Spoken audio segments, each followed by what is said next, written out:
Hello. Hey, how are you? Good, and you? Good, good. I was sorry about the last booking there. I was surprised I didn't even get any notification or anything. No, that's all right. I feel But like when I do it on the site, it usually it doesn't work. yeah, I noticed that. I tried to test it um this morning because I thought I wonder why that happened. And so I set up my own account and tried to book a session, and it keeps wanting me to purchase another package. Yeah. So something's broken there. So I don't know what happened. So I mean, I'm a self-made website guy. So somehow I must have messed up there. So my next job tomorrow is to get that sorted out because I have noticed that's why with others I've had to because I've noticed I keep that's why I say, if you have a problem, tell me and let me know because Yeah, it's happening over and over again with other people. And now I realize that it's actually systematic. There's something wrong with the system. So that's all right. I apologize. I don't know 100% how to do websites and somehow. It's all right. It's all right. No worries. But Even yeah, so that's I was super busy next last week too, so it yeah, worked out well. yeah. Yeah, so how have things been? It's been good. It's been good. Ups Yeah, and downs. But I've been listening to the hypnotherapy, like the video. yeah, So yeah, I listened to it like 3 or 4 times now. It helps. I yeah, really like the part where we tense everything, and then yeah. it's crazy how it relaxes you. So no, it's been all right.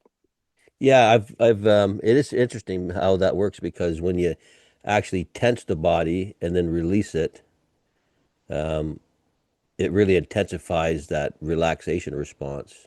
And then the more we can identify with it, I kind of sit in that and I kind of feel it. It starts to remind the nervous system of what that felt like. You know what I mean?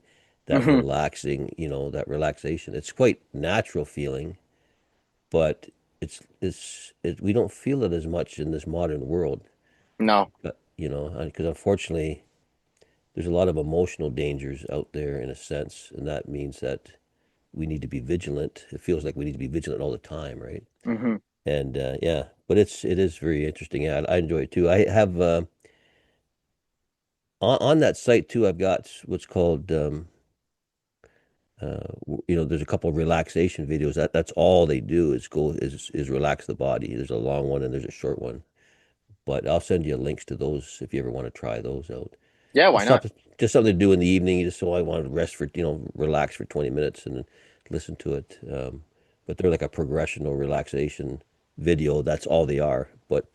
Hmm. But yeah, I've got those on there too. Yeah, I'm down. I'm down. Whatever So tools.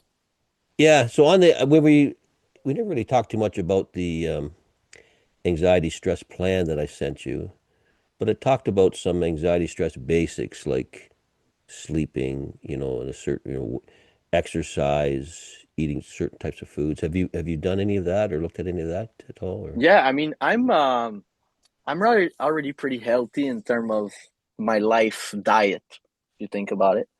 good. So I work out every day. Like I usually every day at 6 or at 7, it's either gym or I run. And I'm on a running program. So I have a couple of races coming up. Oh, In terms of wow, that's good. sleep, I sleep pretty good, I would say. Okay, Like I good, good good. sleep hygiene. I do like I have a sleep routine. I have a morning routine. So let's say at night I do my I wash my face, brush my teeth, do everything, and then I go down and I sleep. Like I don't have problem like going to Good. sleep at all. And in the morning, I first thing that I do, I don't touch my cell. I do 27 push-ups, and then I take myself with me just to take it, and I try to not look at it before I end the gym or just before I enter the gym. Excellent. And That's I really good. usually start my day with salt, protein, and yeah, try to read in the That's morning too. that's good. Yeah. Yeah, I've noticed. I remember one of things I was taught a long time ago was that the first thing we do in the morning sets, creates. kind of the feeling for the day. You know what I mean? Like if 100%. if the first consciousness that rises is an addictive consciousness, like people get up and they have to have a cigarette right away, Mm-hmm. or have to turn the TV on right away, then that sets the pace for a day that's controlled by addictive responses. No, But for sure. yeah, but it sounds like with your program, you get up, you do something that's healthy right away, and kind of abstain from things that will maybe distract you. And Yeah. that is an excellent, excellent way of setting a healthy pace for each day, Hmm. which is probably I why mean, you exercise all the time and you do all these yeah, other yeah. things, right? But I mean, when I started to be super anxious, not super anxious, but I felt the anxiety, I Yeah, couldn't sleep. I couldn't sleep yeah, because the moment my head touched the pillow, I was like overthinking. So yeah. I started running because I knew that if I ran, then I slept, Wow, that's good. you That's know? good. So uh, I started running not because of only this, but it made me feel strong, empowered, but it exhaust myself too.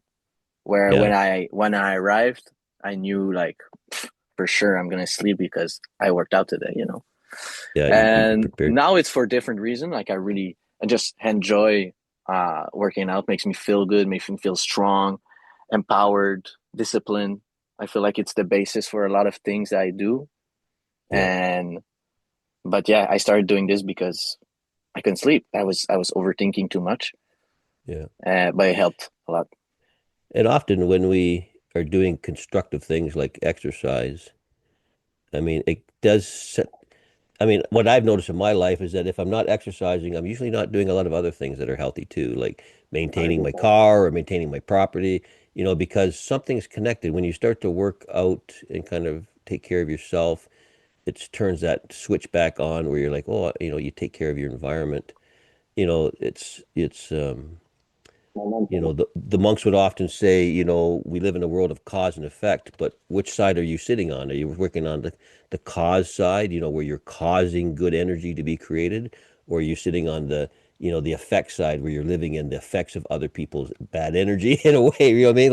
Like Yeah, you yeah, can yeah. live in both places, but he says it's more enjoyable to be on the cause side, where you're causing your own future. You're causing other people to become healthy, you're happy or healthy. And uh, and it sounds like you've got a lot of healthy tendencies that you've been working on. That's really good. Thank you. It's been a journey. I haven't Yeah, never like when I was younger, I used to be really undisciplined, and I learned discipline through running and working out and taking care of myself. And I live by the motto that how you do one thing is how you do everything. yeah, Like, uh, so for me, like the little things creates the big thing. So if you can't, like for me, like I know I'm still on pace if I every day I do my skincare. However, like this is not something I enjoy to do. This is yeah, like sometimes I just want to go to sleep, but I know that it's such a little thing. Like it's so easy that if I can do that every day, then I can do the big thing too. But it's like this is yeah, my base. Same thing with brushing your teeth in the morning, taking your vitamins, whatever. It's like if you yeah. can do the little things right, and then you can grow to bigger things. Well, that's good. That's really good. Yeah, you should be coaching other people in that area. It really is. Yeah, I mean, because that's kind of how that's called behavioral activation, where somebody who's depressed, we encourage them to do small things first, only what they're capable of doing. But it turns on the switch where it's it's like when you make a decision in a small area, say to take a negative example, if you lie in a small area, small way, or you steal in a small way, you've actually turned a switch on where you have agreed to lying or stealing under certain circumstances. And what happens is that as that goes on, you can become more and more involved in that activity until finally you get yourself in trouble, and it works the same way the other way, that if you in small ways you do healthy things, you've actually turned on a switch where you automatically that approach applies to other things. The mind naturally wants to apply it to other things as well. And it's the simplest way to do it. Just pick a small way to be healthy and know that you've changed the way that you're resonating at a deep level that will start to show up in other areas of your life, which is kind of what we're doing here, right? you know, looking back at, well, today we're going to look back at, um, we're kind of going to look for an emotion behind this feeling. So we're going to probably get this feeling of anxiety to come up a little bit. Mm-hmm. And we're going to ask, what emotion is kind of behind it? Like, what emotion are you feeling behind it that seems to be causing this? I noticed in your intake when we talked about it quite a few times, you mentioned the word fear, kind of a little bit of anxiety. So we Mm-hmm. find out what that emotion is, and then we're just going to just gently feel that emotion and then find out, what was the first time that you felt that emotion? What was the worst time that you felt that emotion? And we may find that the emotions that you feel in anxiety aren't new ones. They're ones that started a long time ago that are just still there, Mm-hmm. that are just in the background. So it's still that child at that age who is being reigniting that feeling again, I agree. and if it's so we start to help that person, that part of you, that part Yeah, was kind of disturbed at a young age, so 100%. very, very beautiful. It's very, very, it's interesting. I mean, we're going to look at it with curiosity, not with any force, not with anything like that, just curious, and only allow the parts that are ready to look at it again to engage. I mean, just we're not forcing all parts of you to listen. Some parts may not even want to, but the parts that do are enough. Like that's how it works. It just the parts that want to listen and will get it, and that's the beginning of it. So it's kind of enjoyable. I mean, it's called the negative disconnect, but really, it's not. There's no negativity to it. It's just old strategies of safety, old strategies of healing that just aren't really serving you anymore. Yeah. And if you go at it looking at it kind of through curiosity, it feels a little better. You mean just kind of relax and Yeah, not look at in a yeah, fear or yeah, yeah, in a just to see how we work. This is how everybody works. This is how we all work. mhm. And just be a little curious about that what happened and how we felt about it and its implications now. And I know with the conscious mind, you said you were at times last time were kind of struggling to come out of it a little bit. Mhm. Just relax. You can even let that happen. You just say, that's just a part of who we are. Not all parts are doing that. Just let that part do its thing. Mhm. But if you really start to wonder, just kind of listen to it as if you're listening to music. You know what I mean? Whereas if you're listening to nice music that you're not really thinking about it, you're enjoying it, but you're not really Mhm. analyzing it. Just kind of like as if it's music, that very, and that might put you into that frame of mind too a little bit to think of it in those terms. Yeah. Does that make any sense? It, So, it does. what, It does. what, okay. Do you have any Yeah, it questions at works. all? Now let's do it. Okay. So, yeah, so sit back and find your relaxing spot. Yeah, I don't know if it's too far. That's not bad. I mean, let me see if I get, no, I that's perfectly fine. yeah, okay. Because Yeah, I can advance it a little bit.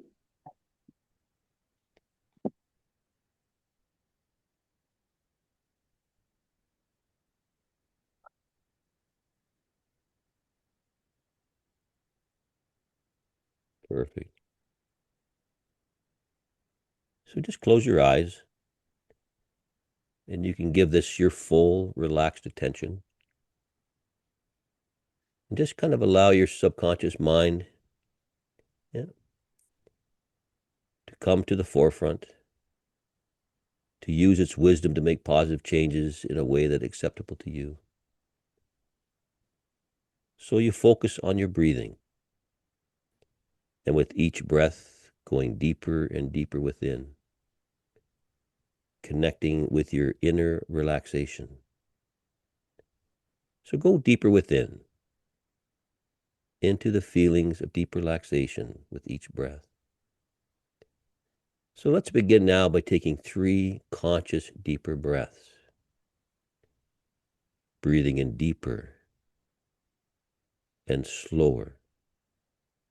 And exhale, release and let go. And now a second time, breathing in deeper and slower. And exhale, release and let go. And now a third time, breathing in deeper and slower. And exhale, release and let go. And as your body relaxes, the mind relaxes, and your breathing and relaxing continue automatically, all by itself. You're free to move. You're free to adjust. You're even free to open your eyes and close them again. All these will continue to bring deep relaxation throughout the session. So, with your eyes comfortably closed, I want you to feel your hands at your side. And then slowly bring both of your hands into a fist. Notice the movements of the fingers and the thumb, how they have come together slowly and start to squeeze tighter. You can bring your attention to any tension in your hands and squeeze tighter, because you can then soon release any bound up tension in the fists. Still squeezing tighter, soon to release the fists and any bound up inner tension. So finally tighten the fists and then release and relax the hands. And notice the contrast of a new sensation of relaxation. It could feel loose, limp, relaxed, floating, drifting deeper down. That's right, releasing more with every breath.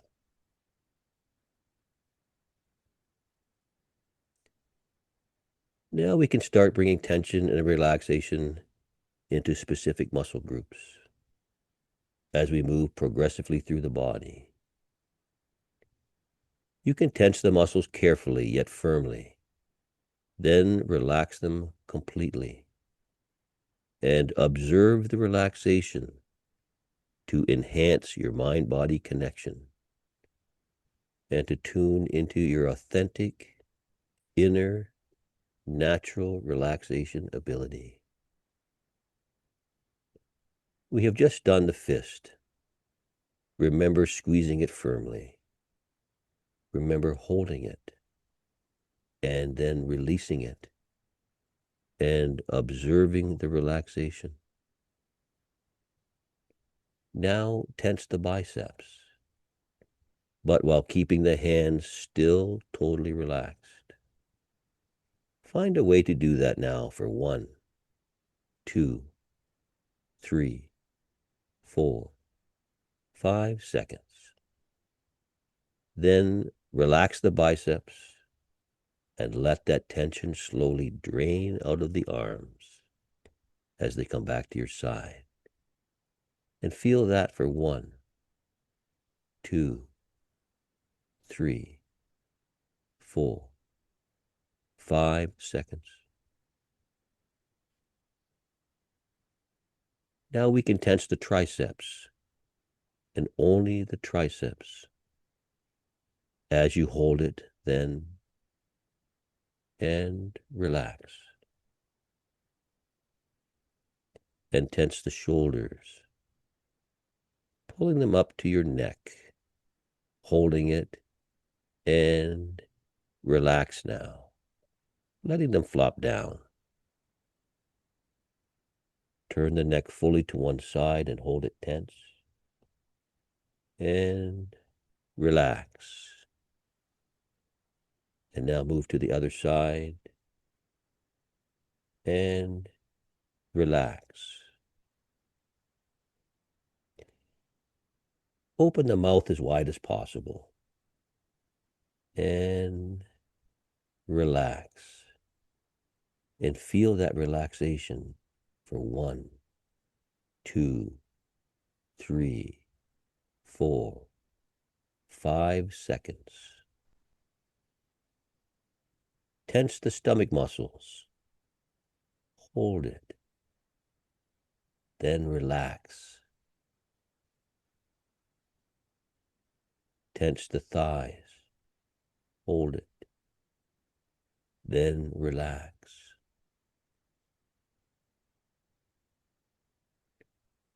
Tense the calves. Hold it. Then relax. Tense the feet. Hold it. Then relax. Tense the toes. Hold it.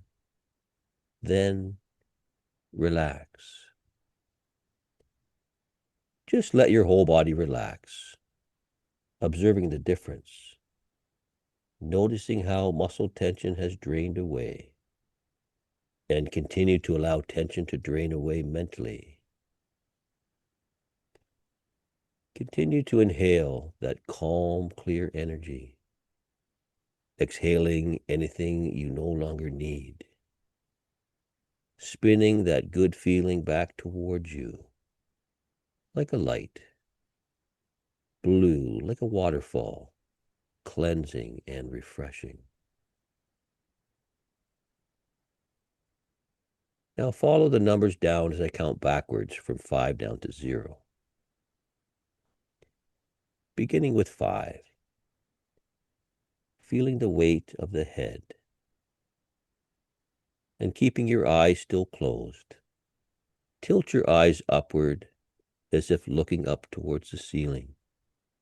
Then let a warm, heavy, pleasant energy flow down.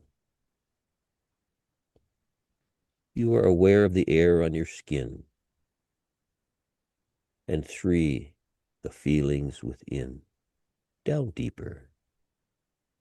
The heart beating now, sending warm, loving energy all through your body. Listen to your pulse. Feel the pulse flowing down to your legs, down to your feet, heavier and heavier.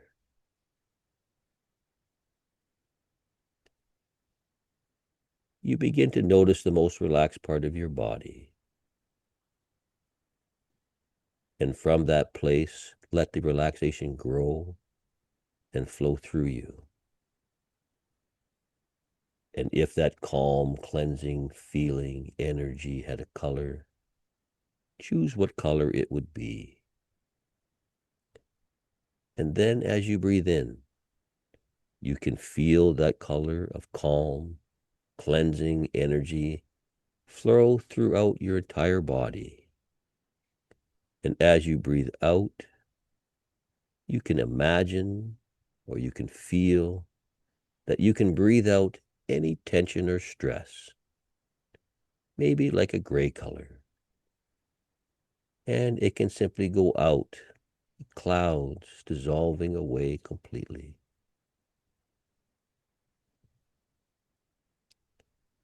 So let that color of calm, cleansing energy grow and go deeper, surrounding your whole body like a healing, protective cocoon of light, creating a protective layer of light around you.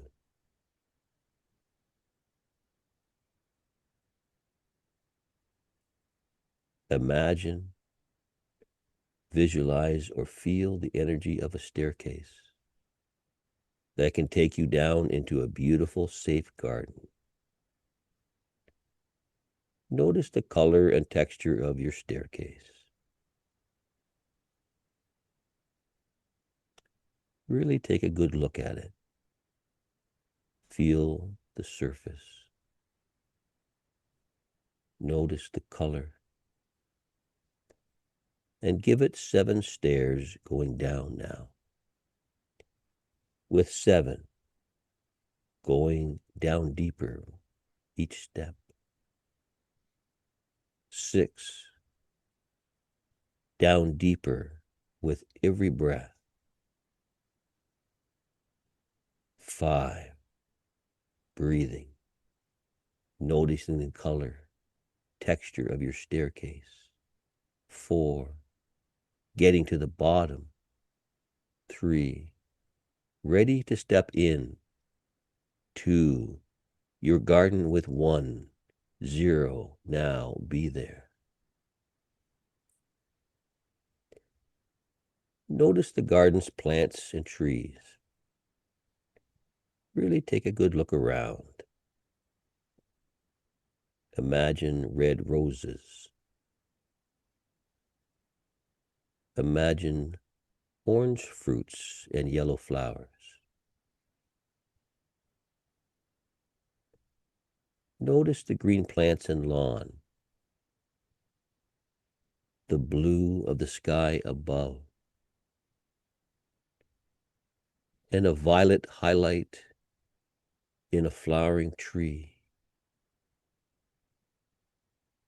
Notice how the tall trees reach high into the sky and have deep, deep roots.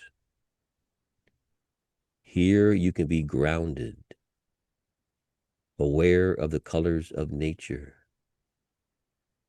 Here you can be aware of your higher self, your higher wisdom, and yet stay grounded. So find a place in your garden where you can relax completely, like a bench, like a comfortable chair or recliner.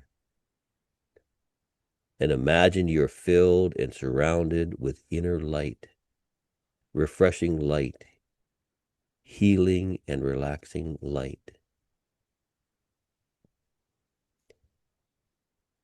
So your subconscious can get and accept the suggestion that I release excess anxiety stress. I have the appropriate stress response, and then the appropriate relaxation response. Now, before we go to the apparent negative causative events, let's find one more resource, which is a time in your life when you acted as a wise adult to help others, or maybe you helped yourself. This could be a time when you were neutral, maybe a time when you were not affected, but someone close to you was experiencing some pain or needed help through a life lesson. Maybe you helped someone who had a limiting belief about their ability to do something. Maybe their anxiety stress response was in excess, and they needed to learn to manage it or to reactivate their relaxation. Maybe you helped someone who had blocked emotions, nerves, worry, doubt, stress, and you helped them to regain calm and ease, clarity and confidence. Think of a time. Or maybe you gave someone some wise advice that even if it seems simple, like go with the flow, or it may feel like anxiety or stress now, but this could lead to something very valuable, very exciting or fun. Your breathing keeps taking you deeper while you follow the sound of the voice. And you can go deeper even when you use your own voice. So speaking will be easy. Drifting back with three, a specific moment now, back to a time when you acted as a wise adult. Coming up into focus with one, step into the scene with zero. Now, in that moment, where are you? My friend. You're with your friend? Yeah. And what is happening there? He's having trouble with his job. Doesn't like his job. He doesn't like his job. Hmm. He's anxious about going back to school, taking a step back, and I offer him He's good advice. So he's anxious about going back to school. Hmm. And what type of advice did you give him?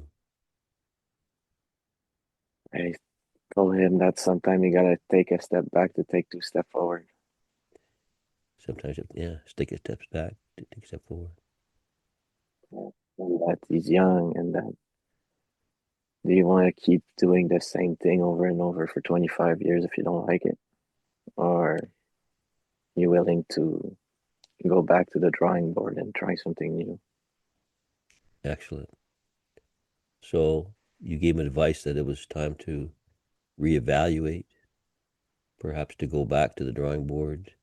And was this drawing board going back to school then for him? Uh-huh. Yeah.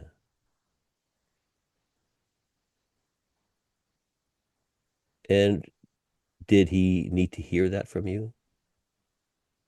I think he knew, but deep down, it's easier when it comes from an outside voice. Yeah. So how did he respond? Was it him, I guess? Good, They like responded well. yeah, Yeah. but it was stressful. But stressful, yeah. So this is an example of the wise adult, right? Mhm. This friend needed some help kind of understanding. And you're right, sometimes on the inside, we do have these voices, these thoughts, but also we may not be in a position to listen very well. And sometimes it's easier to hear from the outside, isn't it? Mhm. So this wise inner adult can be a help to others, but it can also help ourselves. So, if you wanted to create a symbolic image of this wise inner self, this wise, want to use as a symbol? Yeah, I have Whatever you feel. Dumbledore in Oh, yeah, Dumbledore. Yeah, yeah, in that'll Harry work. Potter. Seems like he has the answer. Yeah. So let's take that image of Dumbledore and let's set that image or symbolic in the background and let this wise energy remain in the background and to have our back as we progress forward. Does that sound okay? So here we are here to face root cause issues and emotions that are related to our anxiety stress issues. You spoke when we talked about it and you sent an email with some description.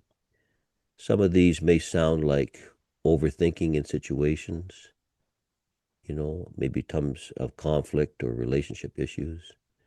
And this tendency to replay these thoughts to the point where you begin feeling sad or afraid, um, maybe caught in loops with the fear that you have no control over what's going on in the background.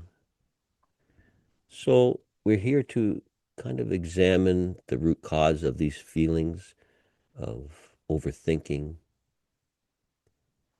And if at every time you feel uncomfortable with any experience that we're having, remember you're at home, you're in a relaxing place. You can simply float above this image or this story. You can watch it from a distance.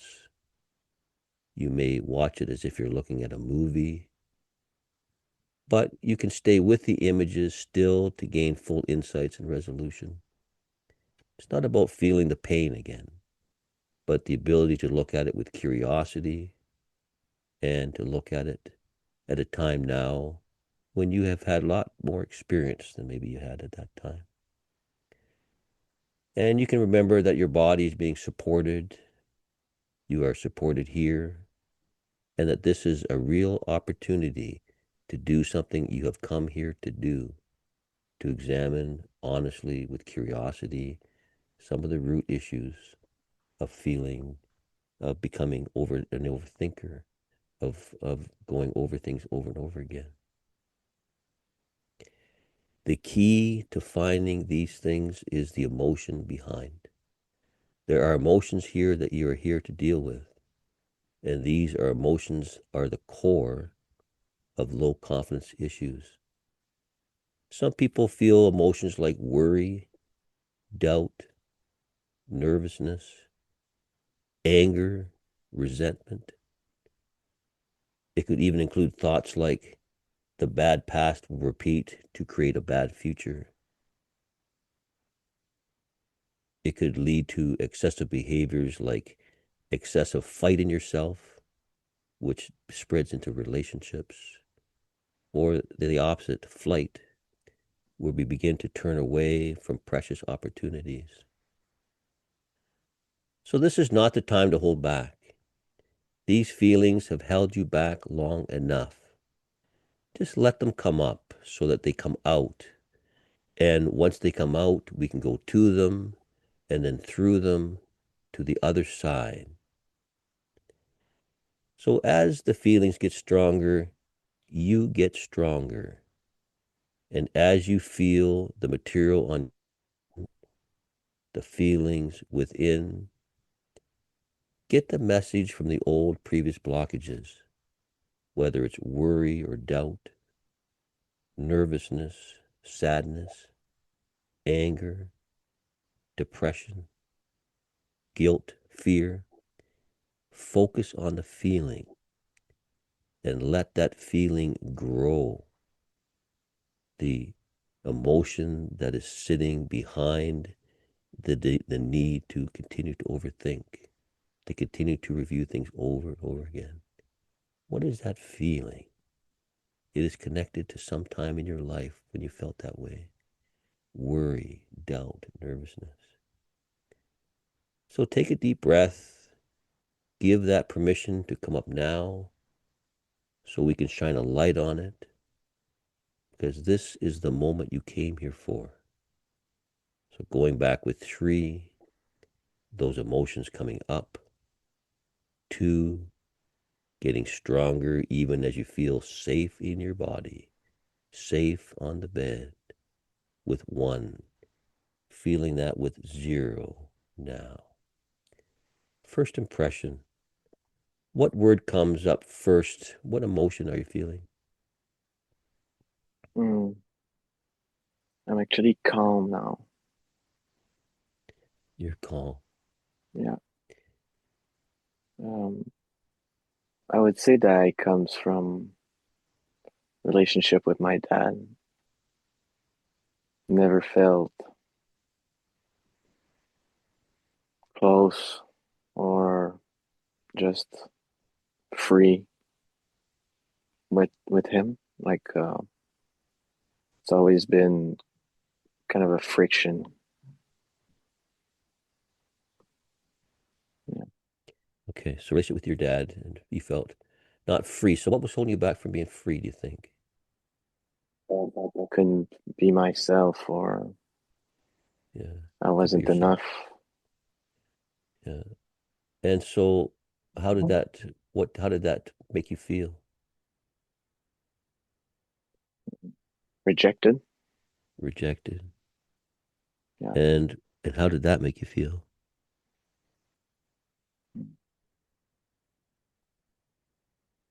sad, mad, sad. sad.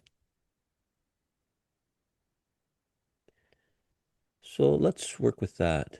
Sadness, rejection, sad, rejection. So, I mean, we could use that as an associated emotion too. Um, rejection creating sadness, maybe is another way, a better way of saying it. So let's go Uh, back to us. Let's go on. Is there anything else Maybe you want? alone Yeah. or yeah. So lonely, lonely, sad, rejection.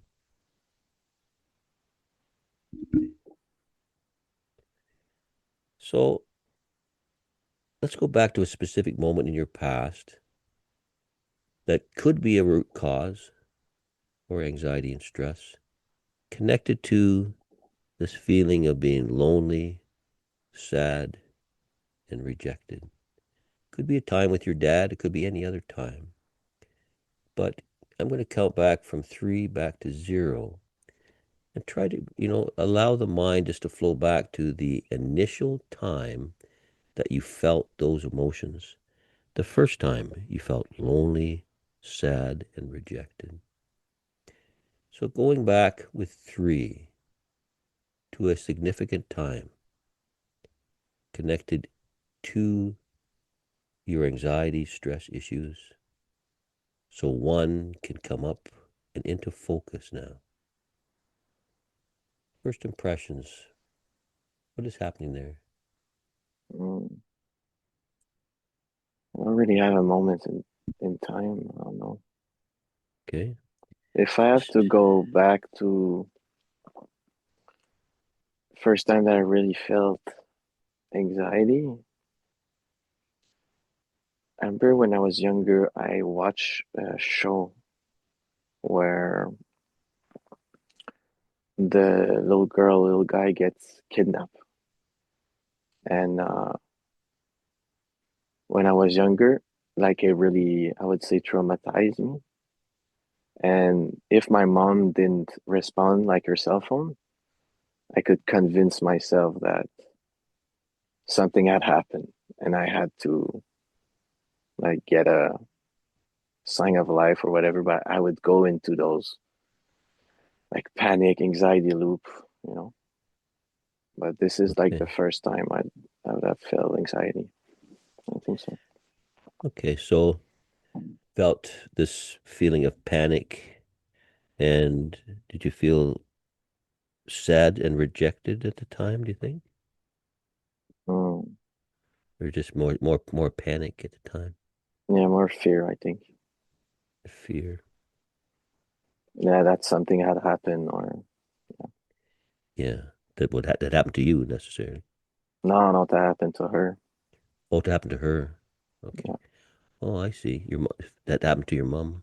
Yeah. Or like same thing, I would get really stressed like if my brother would go in like in the wave pool or something, I'd convince myself that I drown or whatever or yeah. Yeah. Pan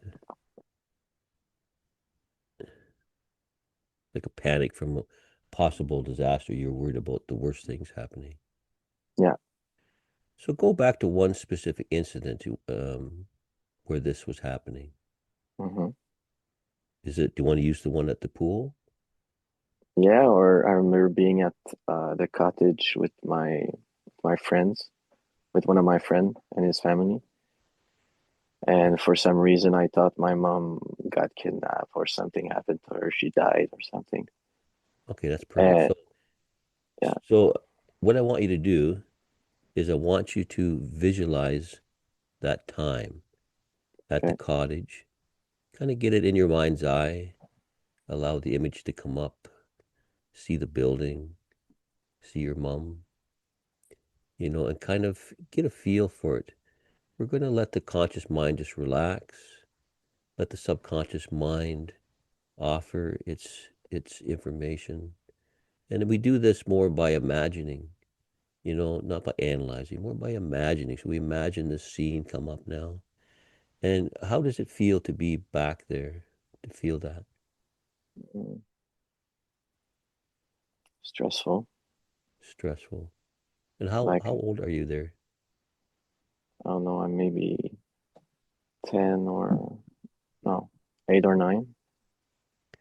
Okay, so let's call you 8.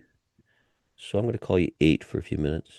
Hmm. So at 8, you're at the cottage with your mom. Is anybody else there with you?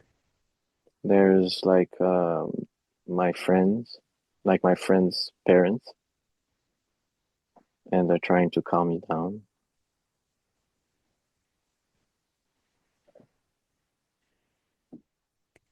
Yeah.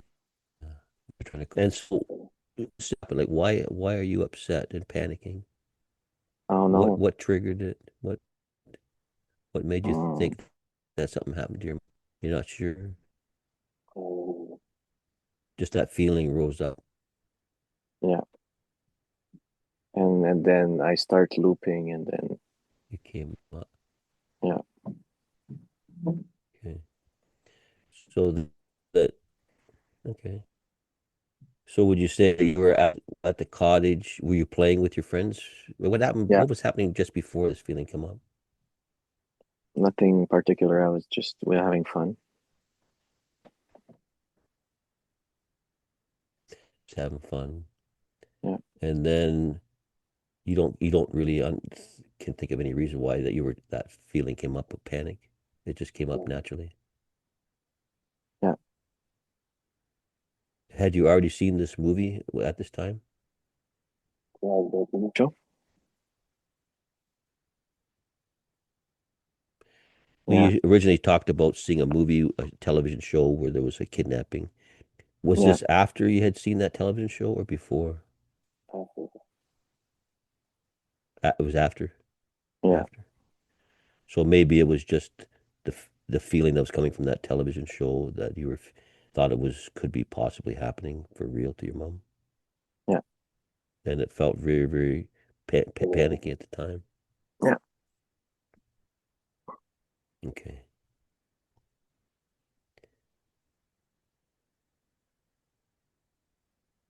so let's just allow this story to unfold naturally, right? Still at the you're at the cottage, panicking. As the story moves forward, tell me what happens next. Then we tried to call my mom, and then she wasn't responding, and I was crying, and yeah, I thought it was real. Okay. Yeah. So you thought it was real, and you were you were crying, and you tried to get in contact with your mom. Is that right? Yeah, So yeah. And if this really was happening, was your response reasonable? It would be, if it right? was, yeah, of course. Yeah. So your response wasn't really broken, No, right? no, It exactly. makes sense. It makes sense to do what you're doing. Hmm. If this was really happening, you were probably being pretty logical, pretty wise for an 8-year-old boy. So now they're calming you down. They're trying to get a hold of your mom. Yeah.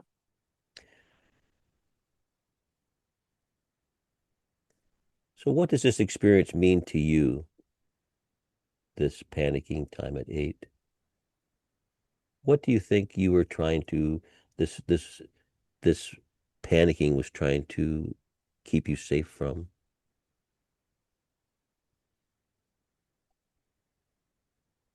if anything?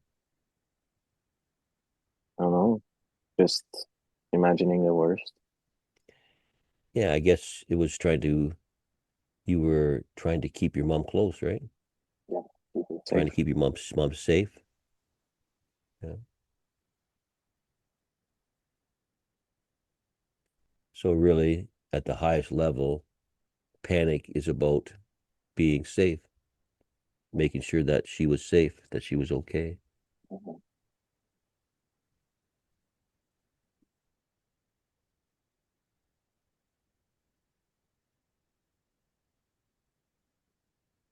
Okay. So when you feel ready, let's allow this experience to come to its natural conclusion. What is the last significant thing that occurs in this story? We get a hold of her, and You get, then I hear her talking, and then I realize she's safe, yeah, and then I'm good. and you settled right down. Yeah. And after she was safe, you enjoyed the cottage Yeah. I could enjoy get and back to your normal. friend. Yeah. Yeah. So really, this is an example of anxiety rising up in the feeling or in danger. Your mom's in danger. Hmm. When that was proven to be okay, when she was proven to be okay, you naturally slip back into your relaxation spot. Yeah. Would you say Yeah. to some degree? Did you do a lot of thinking after that? Did it keep going around and around after you knew she was safe? Like if I got back to normal. Yeah. So once you got back to normal, did you have any problems think about it anymore? No, I don't think so. Not really. Yeah. So being sick was really the end to overthinking in that circumstance. Once you knew she was safe, that solved the problem. I had like a response. Perfect. Yeah, I mean, it means often overthinking is not the issue. The issue is sometimes feeling unsafe creates overthinking, which is natural, right? If you really feel unsafe, it's Mhm. very important to know your surroundings, to be very, very careful, to be really vigilant. And Mhm. but sometimes we feel unsafe when really we are safe, right? Just like that time as that child, that really your mom Mhm. was safe, but you just didn't know that at the time, and that your reaction was natural to what you understood. Mhm. And that means that everything's working perfectly, other than you didn't have enough information at the time, right? So that's an excellent story. In a way, it's definitely a good story. Mhm. So is there anything else you'd like to add about this story that would help us understand it better? No, but I mean, Okay. it's something I would say the root cause of my anxiety is this. As long as I am, as far as I can remember, I think. Yeah. Yeah. And it came up naturally when we asked for a specific story to come up. That one's what came That's it. up, Yeah. which I think was probably a good one. Hmm. So I want you to imagine yourself at that age of 8 years old at the cottage again, just for a second. And I'm going to ask that 8 year old a question. This feeling of panic about something being drastically wrong, did that feel like the first time you felt that? Or is that feeling familiar, like you felt it before even 8 years of age? I think it was the first time. I think that was the first time. Yeah, and this was a like intense one because I wasn't in town, I was in the Yeah. wild in some way, and I couldn't get a hold of her. And you Like were at the cottage with family, with friends, but your mother wasn't there with you. Is no, that no, right? no. Was yeah, exactly. Yeah, she was at home and you were at a different place. Yeah, okay. So there's not going to be an earlier time. So let's look to see whether there's just another significant time when you felt this feeling of panic, unsafe, whether for yourself or for those around you. So let's go back and check for another relevant time that's relevant to your feeling of anxiety and stress today, I'll count back again from three down to zero. And then you'll be there at an earlier time, if there is one, with a feeling related directly or indirectly to your anxiety stress issues. This feeling of panic, unsafe, something really kind of bad happening, something that needs to be guarded against. Three, drifting back. Two, to that place, that moment. One, ready now with zero. Be there. Again, first impressions. What is there another significant time that seems to just naturally float up? Well, pretty much the same story, but I'm at home Yeah. and I'm panicking a little bit. Um, yeah, And what's going on? something like I can't. I text her or call her, but she doesn't respond, and then I create a scenario in my mind where I don't know, something happened to her. Yeah, something was bad happening to your mom. Yeah. And again, what kind of age do you think you were approximately? In the same range, I would say 7, 8, Okay. maybe early in Yeah. the year. Yeah, same time period. And so you're feeling anxious about your mom's safety, about your mom's. Yeah. Is it something specific that could be happening to her? Not got into an accident or Yeah. something. It was more like an intrusive thought that got carried away, you know? Just the thought that she could be in danger, that you could, was it the Yeah. thought that you could lose your mother? Yeah, exactly. Yeah. That you could lose your mom. And this was bringing up panic, which again, if your mom really was in danger and you're in danger of losing her, is your response natural and at the proper level, do you think? Yeah, Yeah. for sure. I mean, it's natural to, I mean, your mom is probably one of your most precious people, right? 100%. And the thought of losing your mom at that age of eight, 7 to 8, so you'd be only in maybe grade three, right? Grade two, grade three. You know, moms are pretty darn important, eh? Yeah. And you said that you had problems with your dad, with being close to your dad. Yeah. Was Mhm. that happening at the age of 8 as well? Yeah. I mean, I didn't really have like my dad's a good dad. I was always been there, always took Yeah, care of me, like nothing happened, but like we never had things in common. Um, so never felt really not free. In French we say allies, but yeah, around him, you know. yeah. So Maybe slightly walking on eggshells, or yeah, exactly. and just not that natural family closeness of No, exactly. yeah, which can be come from generational way that they're raised themselves, right? Yeah. At times, yeah. So that do you think that would cause you to be really close to your mom because you kind of get along with her really easily and could Yeah, relate exactly. with her much easier? Hmm. Yeah. So your dependence on your mom, do you think it was more or less than your dad? My dependence Your dependence at that young age. on my mom, Yeah. 100%. Oh yeah, mostly on your. You love your mom and dad, but you just had a closer relationship with your mom, and Yeah, she meant a lot. yeah.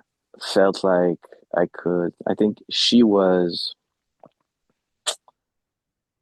do what I want to do in some way and just like try to have fun with me. As with my dad, I'm not sure it was like this. I used like he wanted to go to the cottage or go fishing or go hunting, and I didn't want to do those things. Yeah. So yeah, Some yeah, sometimes with some people you live your life with them, and with other people you live their lives with them in a way. I Right. mean, they're on their life journey and you were just dragged along in a sense. But Yeah. with others, they allow for two people to grow together and just have an enjoyable life together. Yeah. And they both feel a little bit different, right? Now, had anything seriously ever happened to your mom before these panicking? Did your mom ever have a serious issue No, that no, you know of? Okay. no. Pretty healthy. Never had a health scare, an accident, nothing of those kind. Yeah. I mean, in some ways, so this all happened after you watching the movie too, you said. Yeah, I went to Uh, be sure when I was younger. yeah, how old were you when you watched the movie? Was it like 4 or 5? No, no, I think it was the same year. I was seven, Oh, eight. I same. would say. Okay, it's the same Yeah, year. Okay. yeah. You watch the movie, get this concept of losing your mom, which is a very powerful thing, right? It Uh, is. It is. when we're very young, we very rarely even have a concept of our own mortality. That's why we keep breaking our arms, falling on trees. You know what I mean? Like we're just so active, we don't even think that we're breakable. Yeah, But when we do realize that, oh, there's a time limit on some of this, and that's a big realization at 8. I mean, it's hard to handle that at any age, even as an adult. yeah. Okay. So now we found kind of the first time, really the first time is kind of the movie, but the first real time um, cottage now at home, same kind of thing. Um, I wonder if there's a worse time. What the worst time that you felt this feeling? We call it panic, fear, unsafe for Yeah. yourself or for others.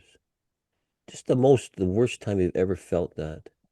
Again, from 3 down to 0, moving to the worst time or another significant time, or with a related emotion that is also related to these. 3, to a time or place. 2, that is a cause of current issues. With 1, 0, be there. What is your first impression of the worst time?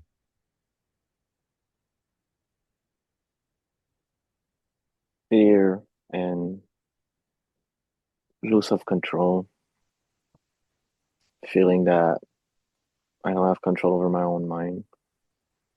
Yeah. Yeah.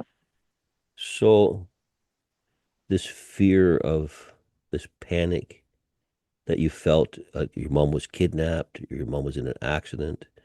The same fear is coming up now because of the activity of overthinking. Feels like the same kind of thing to you. Yeah, a little bit. Yeah. Feels like you have no control of this, that something bad could happen from it, that and that you are feeling the fear and kind of panic rising up from that. Is that seem Yeah, accurate? Yeah. yeah.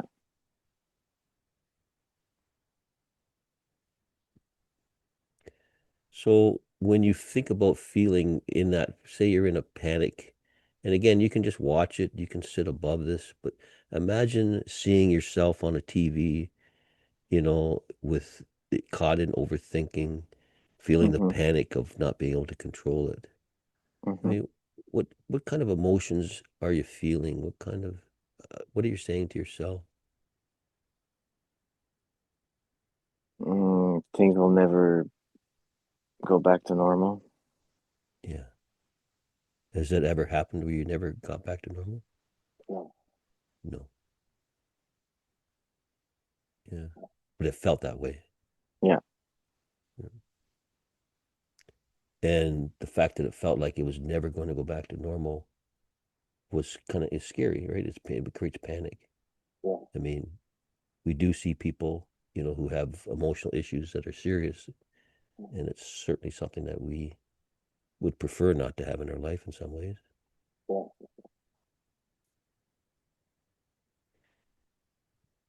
But did your mom ever get kidnapped? No. No, never. Right? And as soon as you realized that, you immediately went back into relaxation response and you could play at the cottage. Yeah. And when your mom wasn't in an accident and you did come home and you had a nice dinner that evening, that night, did you feel better? Yeah. And kind of back into that relaxed. Stress was kind of had worked, right? It had come up and then was gone. Really, it sounds like anxiety, stress is working. The relaxation response is working. Just sometimes we get caught in feelings of catastrophe in a way that things are going to turn out terrible, and that have they ever really turned out terrible like that? And if you felt that at the deepest level, that things, even if that we imagine not necessarily happen, and you could really get that understanding deeply, which I'm sure you have, do you think that you would be a much more relaxed, easygoing, calm guy? Yeah. Yeah. So, I mean, and if they were real, I think you'd be ready to fight and flight. I mean, you're really prepared for a true disaster.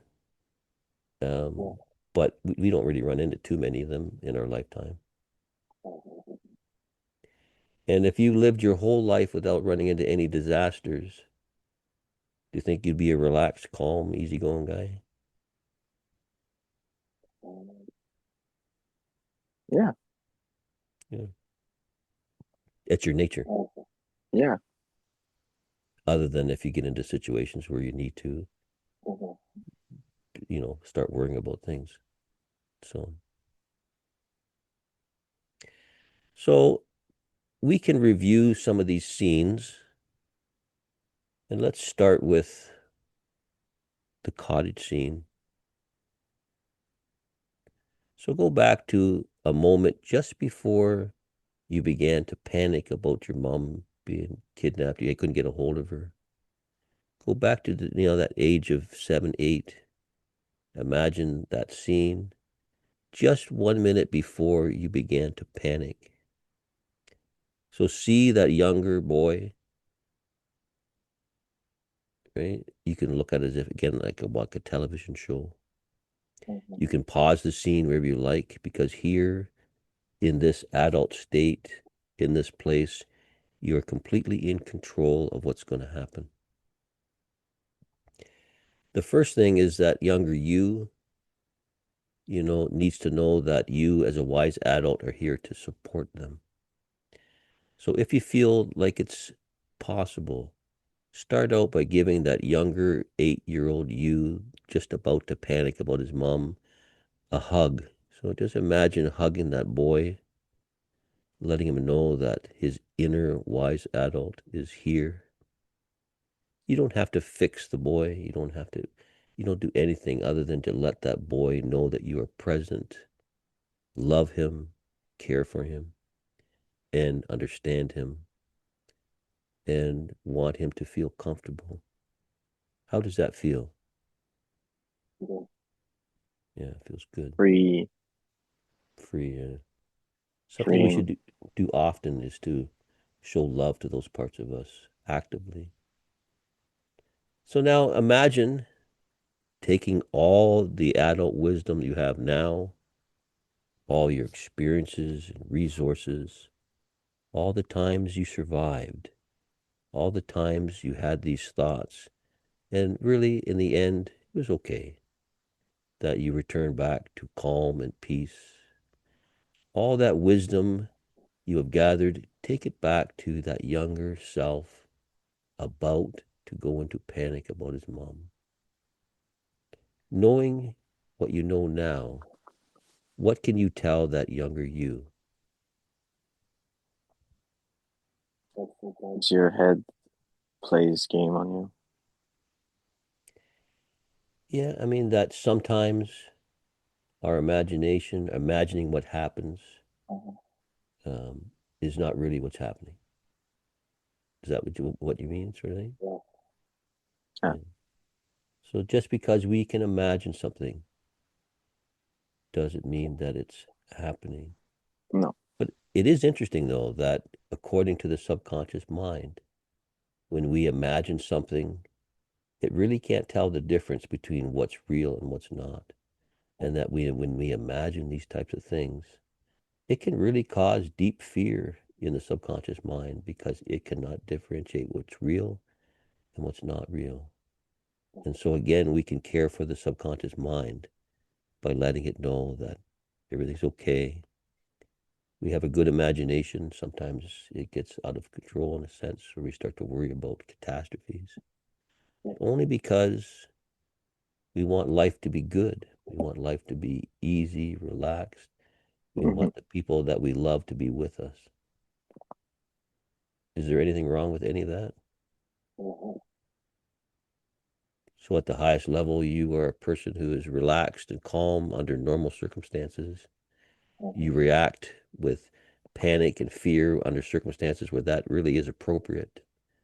It's just that you are imagining these things happening to people you love when really at times they're not. And that this is just naturally being safe, right? That in some ways we do that because when we felt unsafe in the past, we look for unsafety in the future. So we become really hypersensitive to being unsafe, to being, to catastrophes happening, only Hmm. because we have seen that in the past and we just focused on it. And like a camera, when we're focused on one thing, it means that we become naturally unfocused in other areas. And that's kind of what happens. We just bring the focus back to realize that we should be focused on watching for catastrophe. I mean, we should watch out for these things, but we should also be focused on the fact that it very rarely happens, almost never happens. We see it lots of times in the movies, lots of times on TV, but in real life, pretty rare, unless we're living in extreme circumstances. Can your understand that younger you understand and accept that way of thinking? So how does that younger you react to you speaking to him? Makes me calm, Yeah, he's calmer, understood. understood. And so he can begin to realize that he is good enough, right? He is loved and is lovable. And that even despite having this imagining, which is really just a deep love for mom, a deep love for those who you love, a deep desire to have a safe, wonderful life, that you are going to make it. You're going to have those things because you are now much older and many of these things you do have around you. So now you can replay that scene, but this time it can be different. It can be better. The scene on at the cottage, just about to become panicky about your mom. You can rewrite the scene so you can change what actually happens, or you can review the scene so that it's exactly the same thing happening, but you change the way that you feel and think about the situation. So start with the beginning where you are about to panic about your mom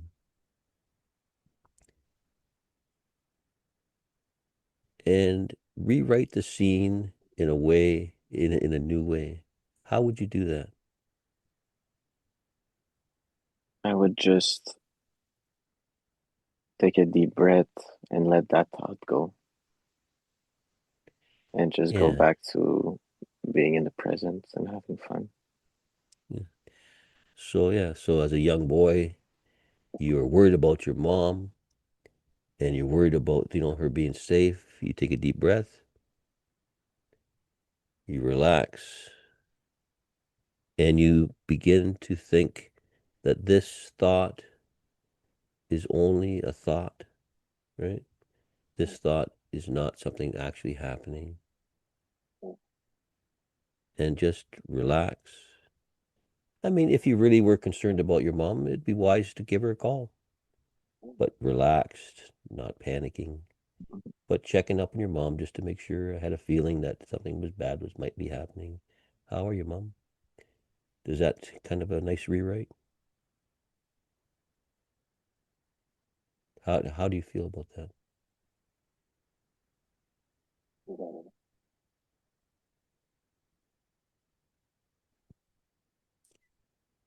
So now you've relaxed. Maybe you called your mom just to make sure everything's okay. Play it forward to the middle of the scene. Now you are relaxed. You didn't go into panic. What else is changing about what happens at the cottage, about those around you?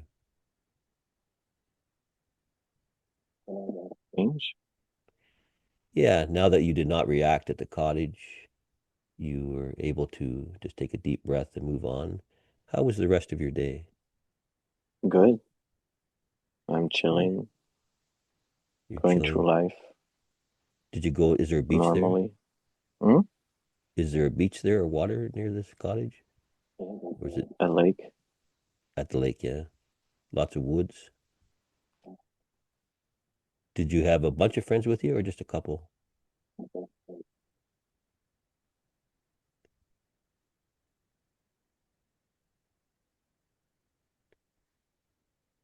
So now let's go to the next. Same thing. Now at home, panicking, Yeah. thinking that your mom may have been in an accident. If you were to rewrite that scene with the wise adult, what would the wise adult tell that little boy about his panicking and his mom? Already been there, and that last time was, it was like the same thing. And that whatever is gonna happen is gonna happen, but there's a good percentage chance that what you think is not true. It's just a thought. Okay. So you tell this little boy that everything's okay. Mm-hmm. It's okay to have these types of thoughts, Mm-hmm. but that's what they are. Just a thought. Coming from a beautiful place, right? The Yeah. desire to have your mom safe. It's really just the desire to have your mom safe. Mm-hmm. And you're worrying about her, worrying about things you've seen in the past on TV, or worrying about things that you may have thought have happened to her. But it really, these things don't happen too often, and that everything's going to be okay. And can that, again, younger 7, 8 year old boy, could he understand that? What does he think about that? He thinks that's the wise way Yeah. of thinking of those things. And really, can he understand that this is just love for your mom? Right? I just, yeah, it comes from a deep place of love, of not wanting to lose Yeah. someone. And if that little boy hadn't watched that disaster movie or that whatever happened in that movie, you would still show that powerful love for your mom in all kinds of ways. It probably wouldn't be this way. For It's sure. just that's just the way it got triggered, right? Mm-hmm. That love for your mom is coming out by worrying about her in very dramatic ways. But it just is a powerful, sensitive love for your mom. And that it's just a circumstance that because that movie had been watched and when we're very young, we are very, very affected by some movies and it begins to be a very powerful thing. And that there's lots of other little boys who love their mom that never saw that movie and simply moved on totally different, not having this kind of reaction. That's all Yeah. it was, just a chain of causes and circumstances that created this love to be focused on her health and on her safety. Yeah. Do you think there was a real reason in the background for that? Was your mom was never ever hurt by anybody or anything that No. you know of? Okay, No. so it's all based on that. But again, it's a wise little boy to be careful to make sure his mom's safe. And if he really thought these things were possible, just keeping her safe, just keeping, Yeah. keeping it real, not falling into foolishness. You're very vigilant, very, focused on her safety. And that is probably a trait that has existed for thousands and thousands of years for little boys to be very, very, concerned about their mom's safety. It's probably a very basic instinct, I would say. Would you agree?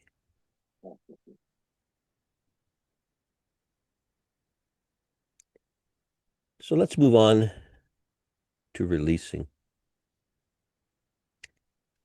We've already spoken about these three times, right? The worst Hmm. time, fear of losing your own mind in a sense. Another disaster, another thought that's come up and again, wise, right? No one wants to have a mind that doesn't function, but, you know, and to be stuck in some place you can never come out of. But has that ever happened? No. No. It's like a fear, Yeah. you I know. mean, fear can be, we call it irrational, but what it is just very focused fear, I mean, it is what's wise to be not wanting to have that happen. But I mean, what do you think the percentage is of that actually happening? Someone being stuck in their thoughts and unable to ever break free? Really low. Pretty low. And that might be someone who needs some pretty strong medicine in a way. I mean, there are chemical imbalances that can create that kind of focus. But, 100%. uh, but I mean, do you have a feeling that you're one of them? No. No, not And I really. feel like the fact that I'm afraid of that happening is the fact that I don't really have that gene. It's just I've seen it in other people, so I ask myself why won't wouldn't it happen to me, you know? Yeah. Yeah, just like the kidnapping. I mean, same thing. It's just you see the possibility of it happening. Yeah, And is it possible to be kidnapped? of course. Right. And it's possible to be hurt in an accident. It's possible to have, issues with mental issues that are so severe that they change the course of our lives. Yeah. These are all true, all possibilities. Hmm. But, you know, when you look at it in terms of Albert, all of them are very, very, very low.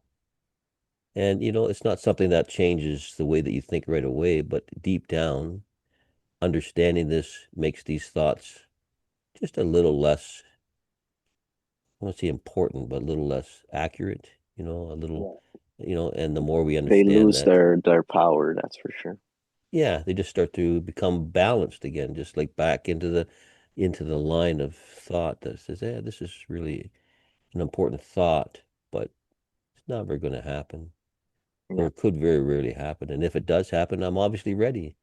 I've been preparing for this my whole life, so I am probably the most qualified to deal with it if it does happen. So again, you have reason to be confident, to be because you are ready for both in a sense, right?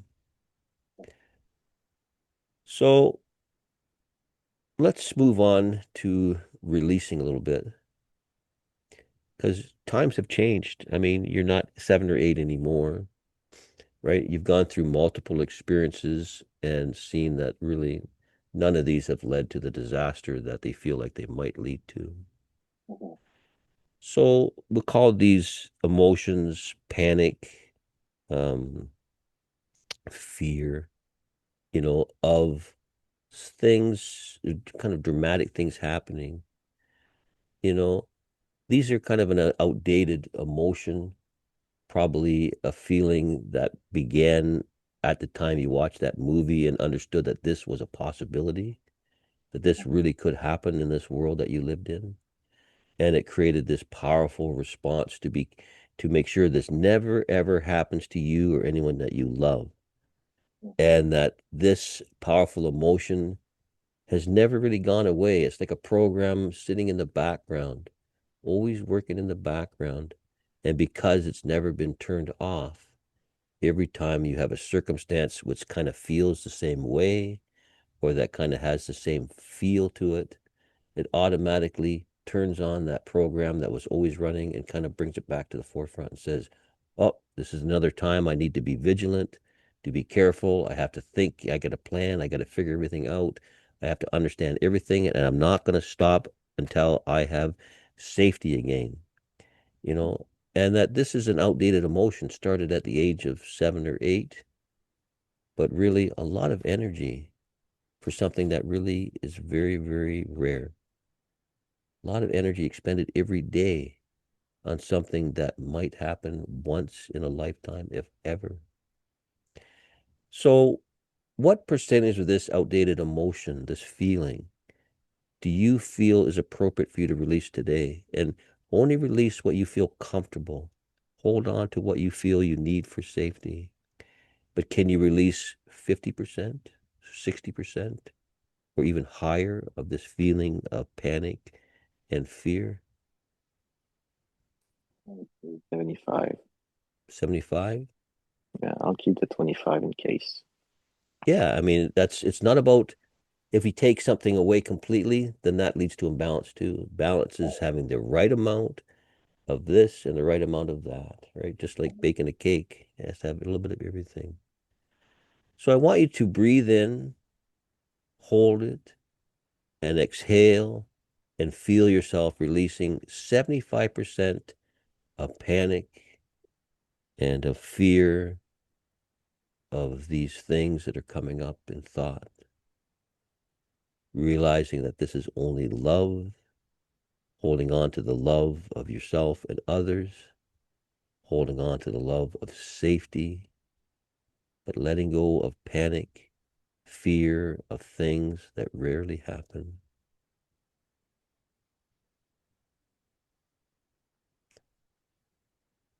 How does that feel? Mm.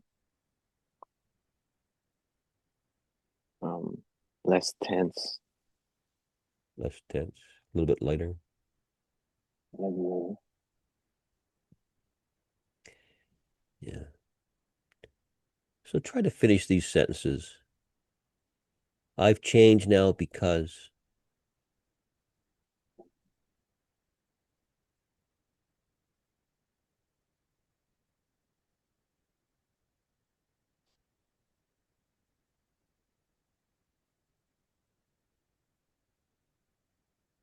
Does anything come to mind? That it's a normal behavior. Yeah, I've That changed now because. Go on. I understand that it's a normal behavior. Yeah, That there's fear. it What is a was normal just behavior? Yeah, fear, yeah, like the thought of this is normal. yeah, You know? yeah. So you've changed because this having fear and anxiety come up under real circumstances is normal. Yeah, it But just it got out of hand. just just what it is just tuned. Yeah, it's just tuned over to a point where it was adequate for that young boy that wanted to make sure that everything was perfect, right? Yeah, And it's just you just have to bring it back. It's a very good, powerful place to be. If we were living in a war zone or living in something really dramatic, hmm that would be the perfect place for that way of thinking. But yeah, we bring it back now to say it's also normal not to worry about these things. That there's two normals. There's normal about worrying about them and normal about not worrying about them. And what chooses which comes up is our circumstance, what's really happening. Open our yeah. eyes and take a look around and say, what is really happening? Oh, it's not too bad. hmm Your mom's fine. I said it's a good idea to give her a call to make sure. There's nothing wrong with that. So the empowering emotions I feel now are what? What are powerful Empowered. emotions? Empowered? Yeah, I would say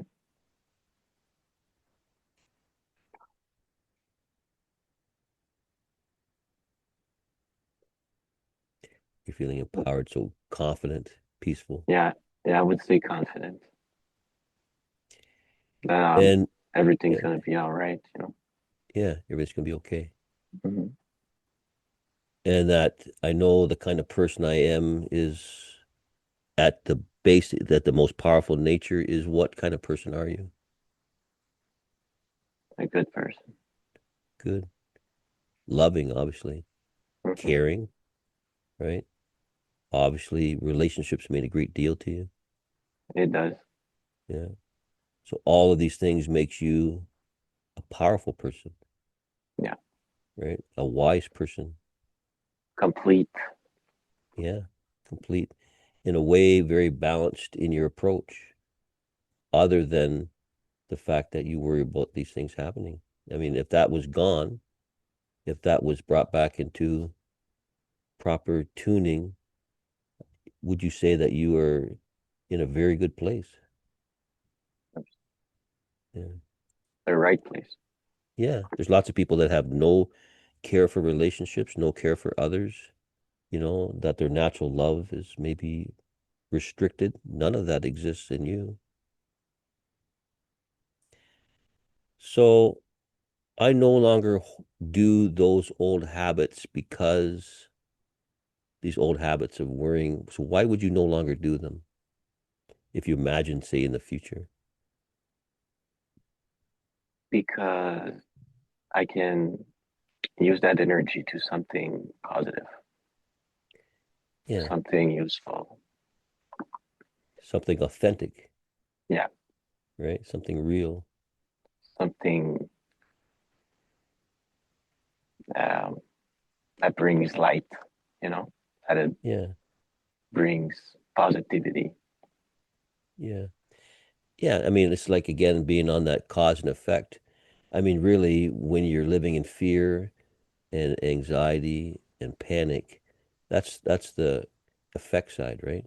You're Yeah. living under the effects of an energy that was actually created by a movie, in a sense, right? At a very young Hmm. age, that had a really powerful impact on you. Yeah. But on the cause side, if we were going to be loving, we love relationships, we love the people, we love safety, and you wanted to be on the cause side, causing loving energy, safe energy, protective energy, what type of things could you do in your relationships if you weren't, using panic and fear as protection? Care, check up Yeah, from a place of love, from a place of safety. yeah, yeah. And you could do that for those around you. You could care for others. You could check on them. Hmm. Almost be like a gardener, going around watering your relationships because you value them, caring for Exactly. them, you know, not, at times if panic and fear need to come up, you're ready for it. You've got 25% held on to it. But most of the Exactly. time, in that relaxed, beautiful way, just let your nature shine and show love to the people around you, you care for them. And what do you think that would happen? How do you think that would affect your life if you did that for 3 months? Everything would fall into places, and good thing would keep happening. Yeah, it is like a garden that you water, right? Hmm. Eventually, the plants are healthy. And no matter where we are in our relationships, whether it's our job, whether it's our girlfriend, or whether it's our family, whatever damage, if we want to call it that, that's been done through these types of panic and thinking, simply watering and loving and relaxing, all of a sudden that garden produces fruitage where people grow together. All this beautiful things start happening in your life, all from using that positive energy to do positive things, to achieve exactly what that 8-year-old boy wanted to achieve. He wanted a beautiful life. He wanted a safe life.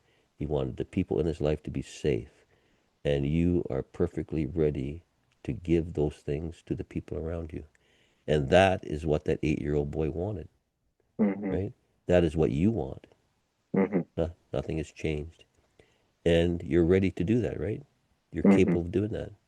You're already doing it in your own life through exercise, through proper thinking, through proper. I mean, you're doing a great job. So you're really, really already there. So now we're going to wrap up. You've done a good job in reconnecting with these blocks, these thoughts, these outdated emotions. Mhm. And, we can count you up from up to five. Actually, you can also continue to work in the background in your subconscious on these ideas and to make connections, during the time, that between sessions, that you'll naturally use this information to connect to other events in other ways that match this healing method, and that Yeah, you'll have, further benefits from it.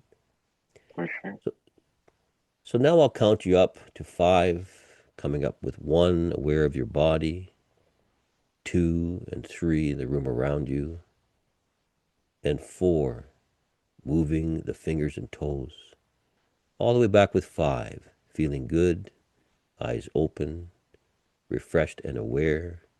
One, two, three, four, five, feeling good.